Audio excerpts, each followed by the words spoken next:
네, 2학년 2학기 2외고사 대비 내용 정리를 해보도록 하겠습니다. 우리가 첫 번째로 배운 거는 끓는 점 차이를 이용한 분리였습니다. 이름이 증류였죠, 증류. 증류는 지금 나와 있는 그림과 같이 장치를 하면 증류를 할 수 있고요. 여기 나와 있는 것처럼 끓임 쪽.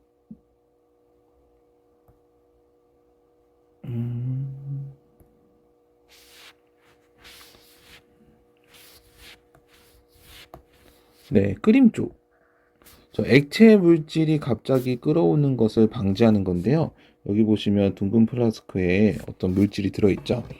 액체 가열되는 알코올 램프로 가열되는 그 열에 의해서 갑자기 끓어오르면 실험이 망칠 수도 있고 깨질 수도 있고 그러거든요. 그래서 끓은 쪽을 넣으면은 갑자기 끓어오는 걸 방지해서 실험이 잘 이루어질 수 있게 됩니다. 우리 수업 때는 빼먹고 넘어갔는데 이번 시험 돼서는 꼭 기억해 주시기 바랍니다. 자, 여기 끓임 쪽을 놓고 액체 혼합물을 넣는 거죠. 혼합물을 넣은 다음에 가열을 하면은 둘 중에 그 액체 혼합물 중에 끓는 점이 낮은 물질이 먼저 끓어서 올라갑니다. 끓어 올라가면은 여기 가지를 통해서 비커에 들어가고요. 시험관에 들어가고요. 시험관은 찬물에 담겨져 있어요. 아까 끓는 점이 낮은 물질이 기체가 되잖아요. 그 기체가 된 거를 찬물로 식혀줘야지 액체로 얻어낼 수 있기 때문에 이 찬물은 끓어서 나오는 물질을 냉각시켜서 액화시키는 역할을 합니다. 뜨거운 물이 아닌 찬물을 사용해야 된다는 거 기억해 주시고요. 이 섞여 있는 액체 혼합물 중에서도 끓는 점이 낮은 물질이 먼저서 끓어가지고 둥근 플라스크 가지로 끓어서 나온다는 거 꼭 기억해 주시고요. 이러한 분리 방법은 끓는 점 차이를 이용한 겁니다. 네. 그러한 예로는 소주 꼬리에서 소주를 제조하는 거, 좀 밑에서 보겠지만 증류탑에서 원유를 분리하는 것들이 끓는 점 차이를 이용한 분리 방법 중에 하나입니다. 자, 증류탑, 원유 분류하는 증류탑을 한 번 더 보도록 할게요. 원유는 액체 혼합물이에요. 우리 땅에서 꺼내는 원유는 여러 가지 물질이 들어있는 혼합물입니다. 이 혼합물을 모두 끓여서 증류탑에 넣어요. 지금 여기 원유라고 들어가 있는 이 부분에서 가열을 통해서 모두 기체가 될 수 있게끔 만들어냅니다. 그렇지만 그 중에서 기체가 안 되는 녀석들이 있어요. 그럼 여기 아래쪽으로 아스팔트 같은 것들이 빠져나가겠네요. 참고로 여기 문제에서는 여러분들이 어떤 부분, A, B, C, D가 어떤 종류의 그 물질인지는 물어보진 않았습니다.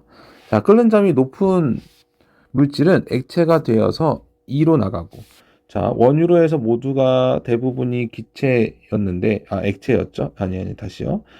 액체였던 원유를 끓여서 기체로 바꿨죠? 그래도, 기체가 되지 않는 녀석은 이렇게 찌꺼기로 빠져나가고, 기체가 된 녀석들은 다음 칸 위로 올라가게 됩니다. 기체니까 올라갈 수 있겠죠?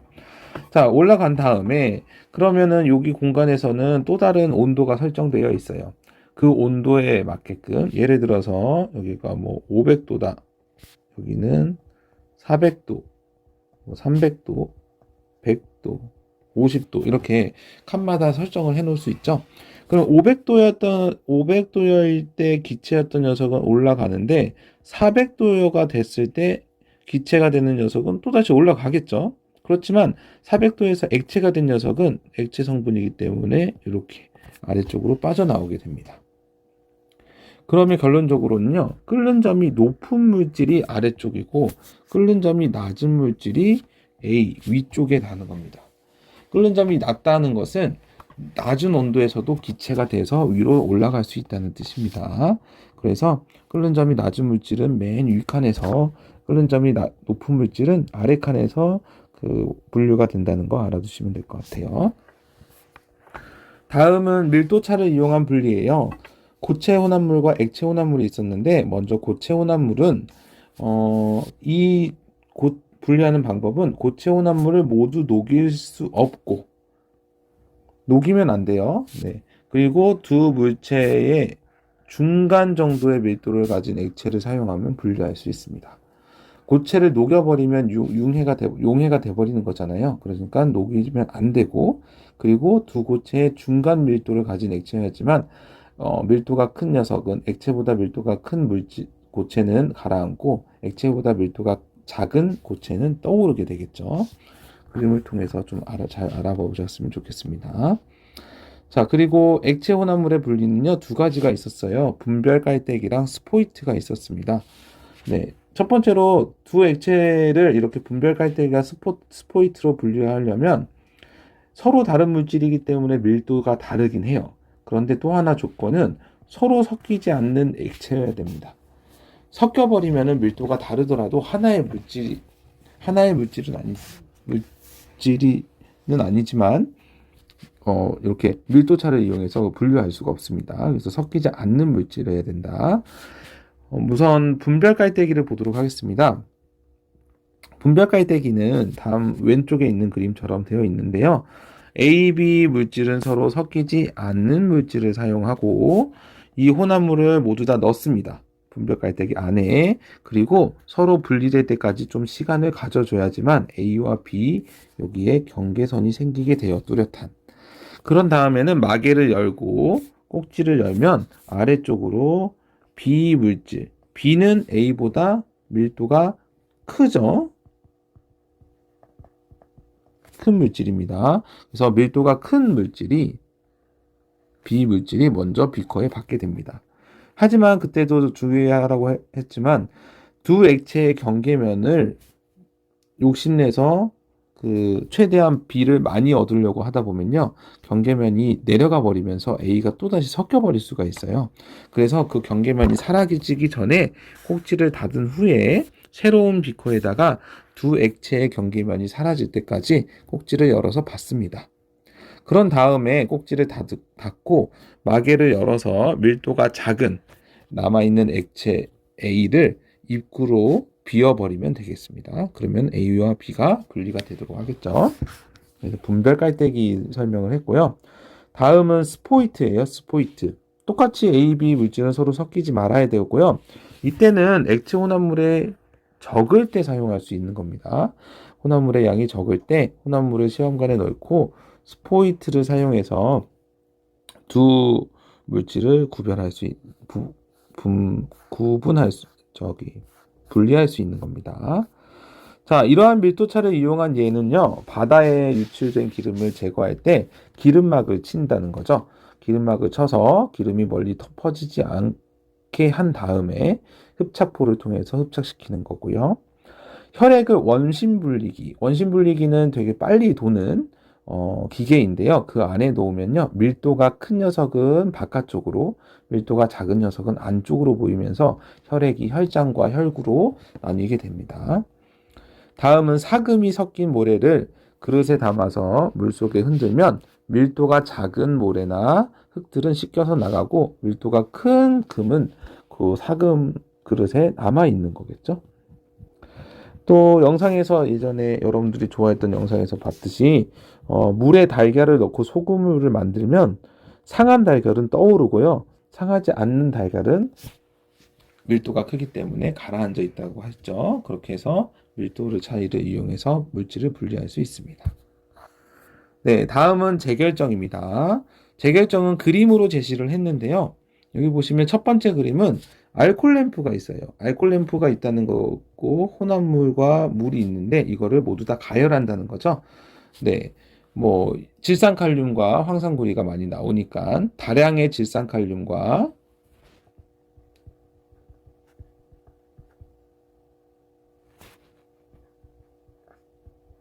소량의 황산구리가 있다고 쳐요. 이런 것들, 이 모든 물질이 소량의 황산구리를 분리하려면 이때는요, 소량의 황산구리를 분리하기보다는 순수한 질산칼륨을 얻는다라고 생각하시면 돼요. 뭐 다량의 질산칼륨과 소량의 황산구리를 모두 다 물에 넣고요, 뜨거운 물에 가열해서 용해도를 높여서 모든 물질이 녹게끔 합니다. 그 녹은 상태에서 고온에서 모두 녹이면 다음은 찬물에 넣습니다. 찬물에 넣으면 온도를 낮추면서 그 용해도가 낮아지고요. 고체 물질, 우리가 얻고자 하고 있는 질산칼륨이 석출됩니다. 그리고 녹아 있는 물질은요, 불순물이 녹아 있습니다. 그리고 또한 또 소량의 질산칼륨도 같이 녹아 있습니다. 네. 자, 얻고자 하는 고체 물질을 거름 종이에 남기면 걸려지는 거죠. 여기에 물질이 쌓이게 되겠죠. 이게 질산칼륨이 되겠고요. 불순물이 녹아있는 용액은 여기 아래쪽에 통과하게 됩니다. 그때도 주의하라고 했지만요. 이 아래쪽에 있는 물질은 불순물만 녹아있는 게 아니고요. 우리가 얻고자 했던 다량의 물질도 같이 녹아있습니다. 근데 여기 위에도 있는 거겠죠. 자, 위에 거름종이에 걸러진 녀석을 증발을 통해서 물기를 날려버리면 순수한 질산칼륨, 우리가 얻고자 했던 순수한 물질을 얻어낼 수 있겠죠. 재결정의 순서를 알아주시면 될 것 같습니다. 자, 분리의 마지막 크로마토그래피를 보도록 할게요. 자, 크로마토그래피는 특징을 잘 기억해 두셔야 되는데요. 혼합물의 성질이 비슷해도 분리가 됩니다. 큰 차이가 없어도 분리가 가능하고요. 매우 적은 양의 혼합물이 있을 때도 가능하고요. 분리 과정이 간단하고 시간이 짧게 걸립니다. 또한 복잡한 혼합물도 한꺼번에 분리가 가능하고요. 그렇기 때문에 약물 복용 검사, 의약품의 성분의 분리, 단백질 성분 검출 등에 사용되고 있습니다. 이렇게 크로마토그래피의 특징도 알아야 되는데 이 아래쪽에 나와 있는 그래프를 해석할 수도 있어야 돼요. 자, A, B, C, D, E 점에 모두 다 다른 사인펜을 찍고요. 그리고 동시에 크로마토그래픽 실험을 진행하면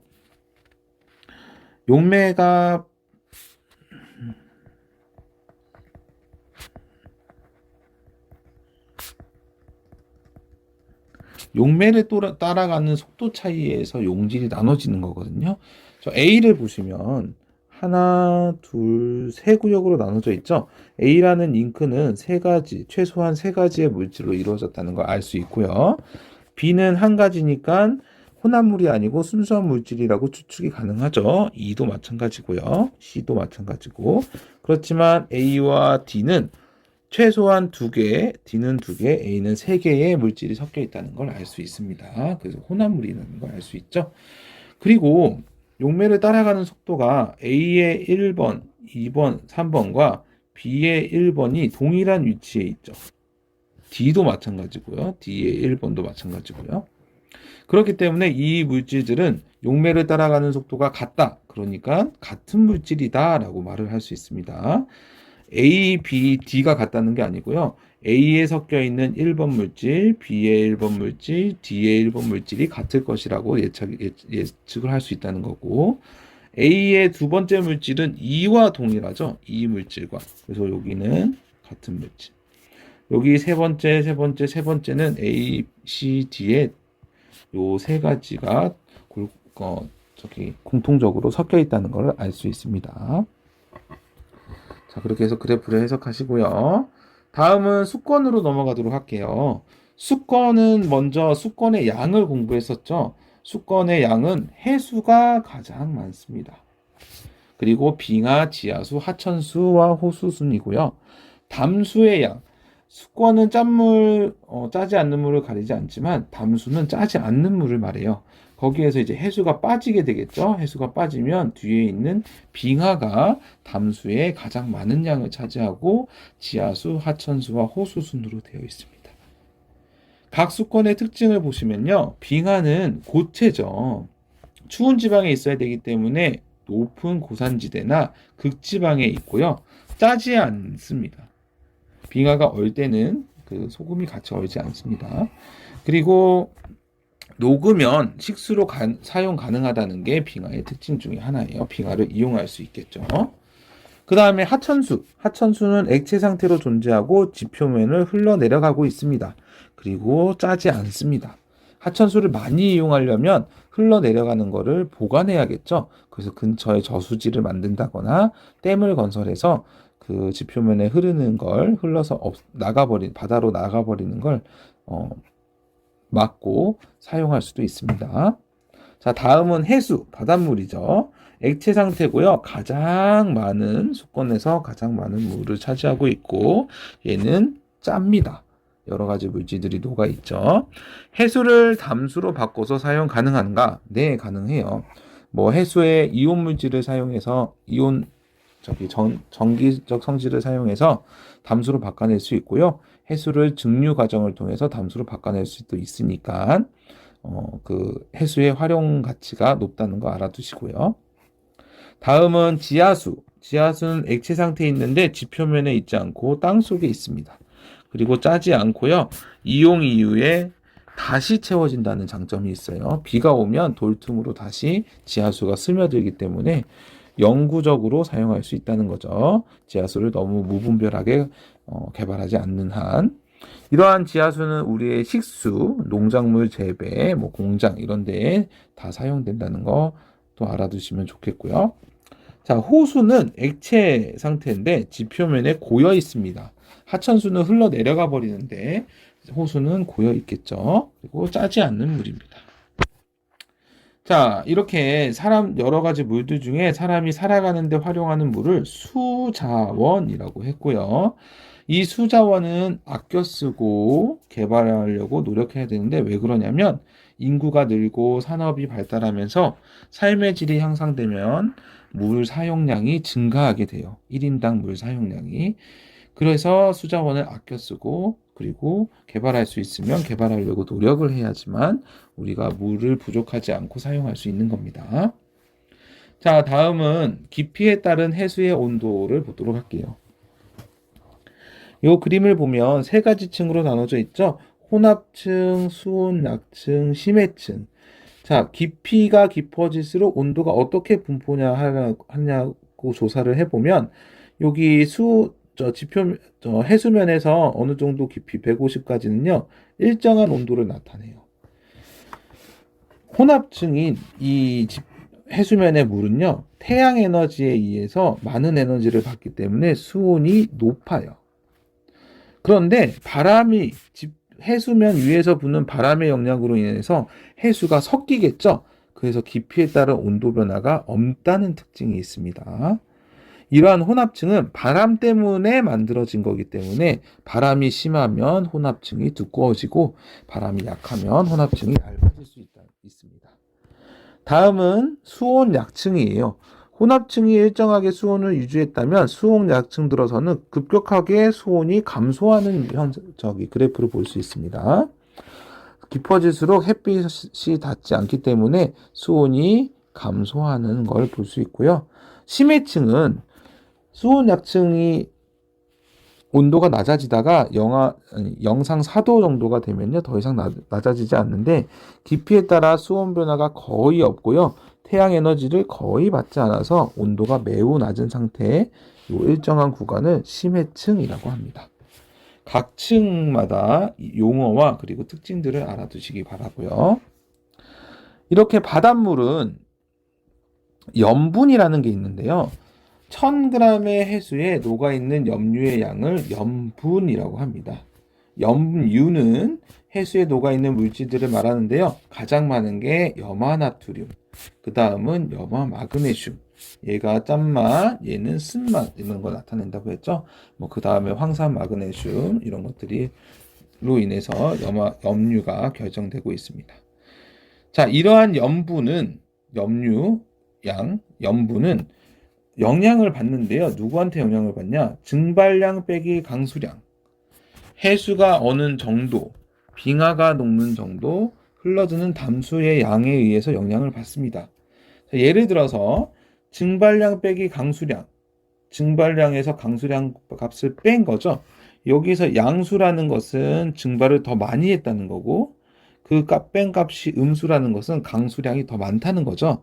그래서 증발량 빼기 강수량 값이 커지면 증발을 많이 했기 때문에 그 지역의 해수의 염분이 높겠죠. 물만 증발을 하고 염류는 그대로니까. 그리고 해수가 어느 정도, 해수가 얼음으로 바뀔 때는요, 그 속에 녹아있는 염류를 같이 얼음으로 하는 게 아니고 순수한 물만 얼음으로 변합니다. 그럼 염류는 계속 남고 쌓이겠죠. 그러면 그 바다는 조금 더 염분이 높은 바다가 되겠죠.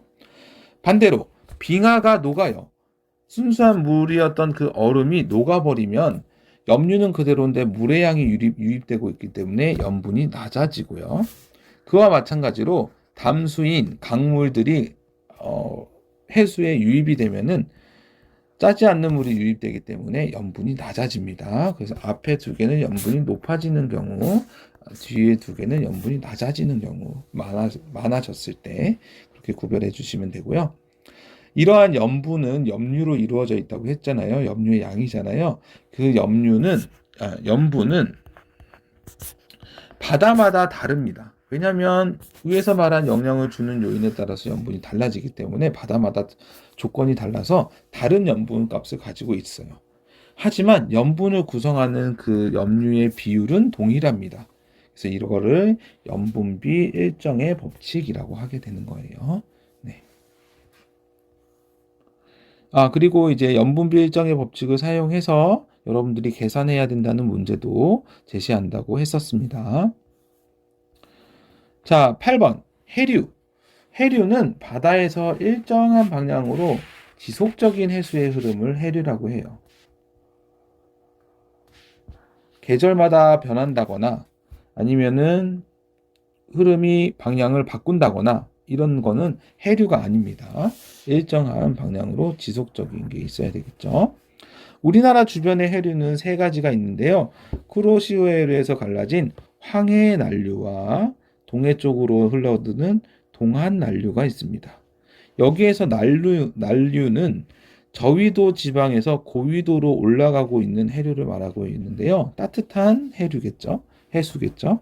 그리고 북한, 추운 지방에서부터 내려오는 북한 한류가 있습니다. 한류는 고위도에서 저위도, 고위도, 극지방이 고위도거든요. 이 고위도 지방에서 저위도 쪽으로 내려오는 걸 한류라고 합니다.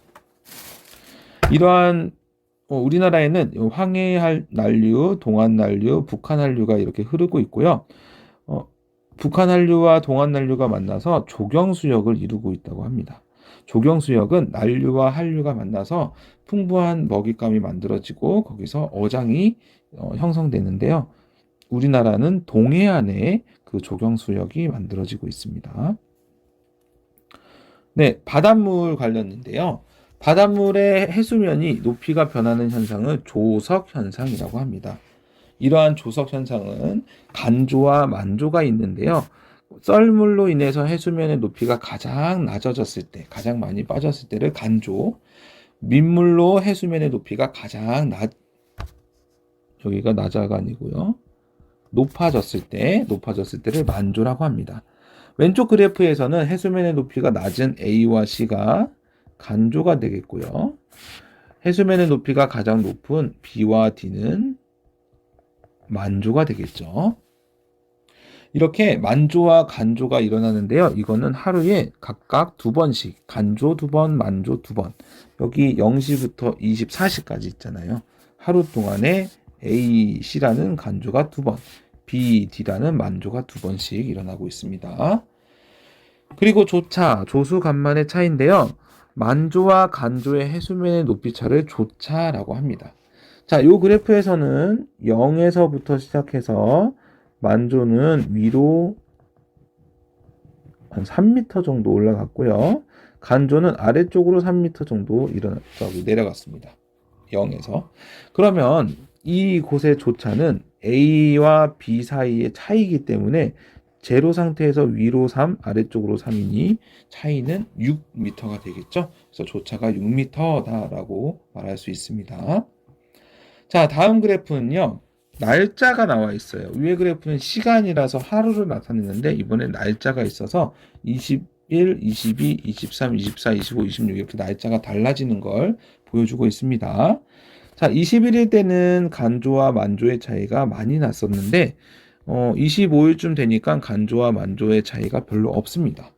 이렇게 간조와 만조의 정도는 달라져서 조차는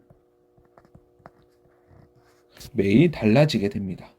이 조차가 이렇게 달라지는 이유는요. 달의 위치와 관련이 있다고 설명드렸죠. 달이 보름이죠. 보름달, 그리고 태양과 지구와 달이 얘가 삭이고 얘가 망인데 일직선상에 놓이면은 태양도 당기고 달도 당기게 돼서 그 조수간만의 조차가 크게 나타나고요. 달의 위치가 상현, 그리고 하현일 때는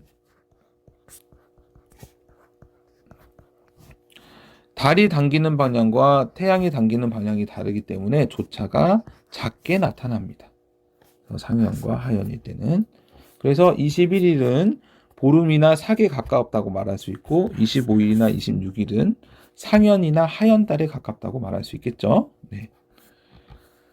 자, 거의 다 왔는데 이번에는 온도와 입자 운동입니다. 온도, 입자 운동, 초등학교 때는 차갑고 뜨거운 정도였는데 여기서는 입자 운동의 활발한 정도라고 배운다 했었죠. 입자 운동이 활발하면 온도가 높은 거, 입자 운동이 둔하면 온도가 낮은 거로 여러분도 온도를 표현하면 좋겠고요. 이러한 온도를 측정할 때는 섭씨 온도, 절대 온도로 측정할 수 있는데 섭씨 온도는 셀시우스라는 사람이 물에 끓는 점을 100, 어는 점을 0도씨라고 하고요. 거기를 100등분을 해서 그 만든 온도 체계를 섭씨 온도라고 합니다. 그런데 절대 온도는 어떤 물질의 끓는 점, 어는 점을 보는 게 아니고요. 입자 운동이 활발한 정도를 파악하고 그걸로 온도 체계를 만드는 걸 절대 온도라고 합니다. 그래서 섭씨 온도와 절대 온도는 차이가 있겠죠. 하지만 편리를 위해서 절대 온도의 1도와 섭씨 온도의 1도 차이가 동일하다고 합니다. 그래서 0켈빈 온도는 마이너스 273도씨, 0도씨는 273 켈빈 온도, 100도씨는 100을 더한 373 켈빈 온도, 이런 식으로 나타낼 수 있다는 거 기억해 두세요. 자, 이제 두 개만 남았네요. 자, 열의 이동과 단열, 난방기구를 한꺼번에 하도록 하겠습니다. 첫 번째, 대류. 액체나 기체의 매질이 열을 가지고 직접 이동해서 열을 이동시키는 것을 대류라고 합니다. 입자가 직접 이동하는 겁니다.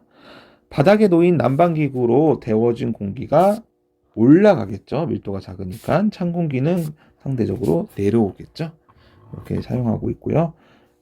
겨울철 실내용 천막을 설치하면은 대류를 통해서 나가는 공기를 잡아줄 수 있기 때문에 난방비를 아낄 수 있습니다. 여기 한번 쓸까요? 여기는 예를 말하는 거고요. 여기는 단열을 말하는 거고요. 여기는 활용을 말하는 겁니다. 네. 그래서 대류는 단열을 볼 수 있는 것들이 실내용 천막을 설치해서 대류를 차단하는 거. 그리고 활용은 에어컨은 차가운 바람이 나오죠. 차가운 바람이 무겁기 때문에 에어컨을 높은 곳에 설치해야지만 방 안 전체에 잘 퍼질 수 있습니다. 난방기는 뜨겁게 하기 때문에 뜨거운 공기는 밀도가 작아서 떠오르는 현상이 있죠. 그래서 난방기는 낮은 곳에 설치해야지만 낮은 곳에서 올라가면서 방 안 전체에 퍼질 수 있게 됩니다. 자, 다음은 복사. 난로 앞에 앉아있죠. 난로 앞에 앉아있으면 복사 형태로 따뜻함을 느낄 수 있는데 복사는 매질이 필요 없습니다. 전도에서 고체, 대류에서는 액체, 기체의 이 매질이 도움 없이 열이 직접 이동하는 걸 복사라고 하고요. 가장 대표적인 거는 태양 복사 에너지입니다. 태양 에너지가 지구에 들어올 때 복사 형태로, 태양과 지구 사이에 아무런 물질이 없잖아요. 그래서 매질 없이 복사 형태로 전달을 받고 있고요. 난로에 가까이 갔을 때 손을 따뜻함을 느끼는 것도 복사입니다. 그리고 이러한 이 복사 형태로 빠져나가는 걸 단열하기 위해서는요, 알루미늄이 포함된 단열재를 전자기파를 반사시키는 거죠. 반사시키면 복사 형태로 빠져나가는 걸 막아낼 수 있습니다. 복사는 빛이라고 생각하면 되는데요. 복사 형태로 나가는 걸 빛이라고 생각하면 되는데요. 빛은 거울에 반사하듯이 알루미늄이 포함된 단열재에 반사하기 때문에 복사 형태로 빠져나가는 걸 막아낼 수 있습니다. 자, 다음은 전도. 전도는 고체 상태에서 입자 운동이 이웃한 입자에 전달되어 열이 이동하는 걸 말합니다. 고체 물질은 입자의 배열을 바꿀 수가 없잖아요. 그래서 본인의 진동을 통해서 옆에 입자를 이동시키고 그걸로 인해서 열이 이동하게 됩니다. 뜨거운 국에 숟가락이나 젓가락을 놓으면 점점 뜨거워지는 것도 전도 형태고요. 유리라는 고체인 유리를 대신해서 이중창을 설치하면요, 창문과 창문 사이에 공기층이 생기고 공기층은 전도를 막아낼 수 있습니다. 그리고 이렇게 전도는 바닥에 온돌에서 나오는 열기를 받아들이기 위해서는, 우리한테 전달되기 위해서는 전도가 잘 일어나는 바닥재를 사용하면 온돌의 효율을 높일 수 있습니다. 자, 마지막으로 열평형이네요. 자, 열평형에서는 지금 첫 번째 그림이 주어져 있죠. 수조와 비커가 있습니다. 비커는 90도의 물이었고요. 수조는 15도의 물로 시작이 됐었어요. 뜨거운 물체와 차가운 물체, 고온의 물체와 저온의 물체를 접촉시키면 열이 이동하게 됩니다. 어디서 어디로 이동하냐면 고온에서 저온으로 열이 이동하게 됩니다. 비커가 90도였기 때문에 비커에 있는 물에서 수조에 있는 물로 열이 이동하겠죠.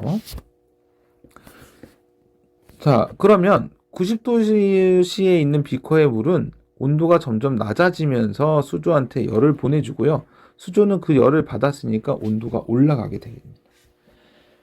열은 고온에서 저온으로만 이동을 하는데, 이렇게 비커의 물이 온도가 낮아지고 수조의 물이 온도가 올라가다 보면 어느새 온도가 같아지는 순간이 있겠죠. 그때는 고온과 저온의 구별이 없기 때문에 열의 이동이 없습니다. 그럴 때를 열평형이라고 하는 거예요. 자, 읽어보면 온도가 다른 물체가 접촉했을 때 온도가 높은 물질에서 낮은 물질로 열이 이동하는데, 두 물체의 온도가 같아져 버리면 열평형, 열의 이동이 없어서 열평형이라고 부를 수 있습니다. 아까 위에서 봤듯이 열의 이동은 고온에서 저온으로 이동하는데, 비커가 90도, 수조가 15도였으니까 비커의 물에서 수조의 물로 열이 이동한다는 걸 알 수 있고요. 그래프에서 0에서 5분, 0분에서 5분 사이, 여기죠. 여기서는 뜨거운 물이 담겨있는 비커 속의 물은 입자 운동이 점점 둔해지면서 온도가 내려가고요. 수조 속의 차가운 물은 비커 속에 있는 물로부터 열을 받으면서 점점 활발해지면서 온도가 올라가게 되는 겁니다. 그리고 그래프에서 5분이 되면은 비커의 물과 수조의 물의 온도가 동일하죠. 그때 온도를 살펴보면 30도죠. 그러면 이 실험에서 열평형 온도는 30도, 이렇게 말할 수 있는 겁니다. 자, 온도가 같아진다는 것은 입자 운동의 정도가 같아진다는 거죠. 그렇게 되면 더 이상 열의 이동이 없는 열평형 상태를 이루게 됩니다. 자, 이렇게 해서 영중 2학년 과학 시험 대비 내용 정리를 마쳤고요. 이번 시험이 좀 어렵습니다. 전에는 중간고사에는 기역, 니은, 디귿, 리을 이렇게 4가지 보기를 줬었죠. 근데 지금 기역, 니은, 디귿으로 대부분 바꿨습니다. 저번에 너무 고득점자가 많이 나와서 일단 기역, 니은, 디귿으로 나타내서 난이도를 높이긴 했는데, 여러분들이 문장 하나하나에 집중을 하다 보면 잘 구별해낼 수 있을 거라고 믿겠습니다. 네, 이상 마치겠습니다.